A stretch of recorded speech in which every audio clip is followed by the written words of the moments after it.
जय श्रीराम भावांनो. आपण आलतो सकाळी ग्राउंडवर. आपल्याला वाटलं की पोरं बॅट बॉल खेळत असतील, पण अडे तर काय कोणी बॅट बॉल खेळून नाही राहिले ते. पण या पोराचा पतंग निंबात अटकेल होता भाऊ. मग गट्टू भाऊला म्हटलं की जाय भाऊ तू वर अंधे याचा पतंग काढून, आणि ज्याचा पतंग आहे तो काढवला त्याचा मस्त व्हिडिओ. गट्टू भाऊला म्हटलं काळे बा लवकर पतंग, बाजारात बी जाणार आहे. हे पहा तयारी करून आता चाललो आपण बाजारात, कारण की आपण चाललो आता भाजीपालाही गेले. आणि सकाळचा टाइम होता तर बाजारात काही एवढी गर्दी नव्हती बा. आणि हे बसलो बा आपण आता भाजीपालाही गेले. आणि येताच खेपे आपल्याला भेटले आपले 2 फॉलोअर्स. हे कधीचेच म्हणून राहिले की भाऊ तू या ब्लॉग मध्ये आम्हाला बी घे. आणि हे पहा हे आहे आपल्या काकाची पोरगी. आणि हे म्हणे की मला बी त्या व्लॉग मध्ये घे. आणि हा भेटला आपल्याला आपला बंटी भाऊ. आणि हा बी आपला फॉलोअर आहे.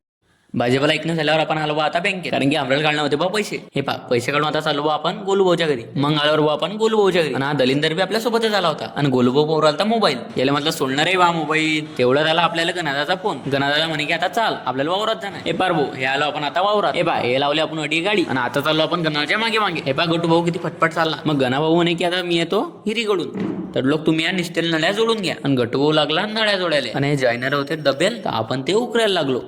आपल्याला आता नळ्या जोडणं. आणि तेवढाच गणाभाऊ बी आला. मग गणाभाऊ म्हणे की तुम्ही करा आता आराम, मी करतो आता नळ्या शिद्या. मग केल्या गणाभाऊनं रप नळ्या शिद्या. नळ्या शिद्या झाल्यावर बा आपण आला होता गाडीपाशी. आणि हा पाहून घ्या आपल्या वावराकडचा व्ह्यू. भासा वजवऱ्या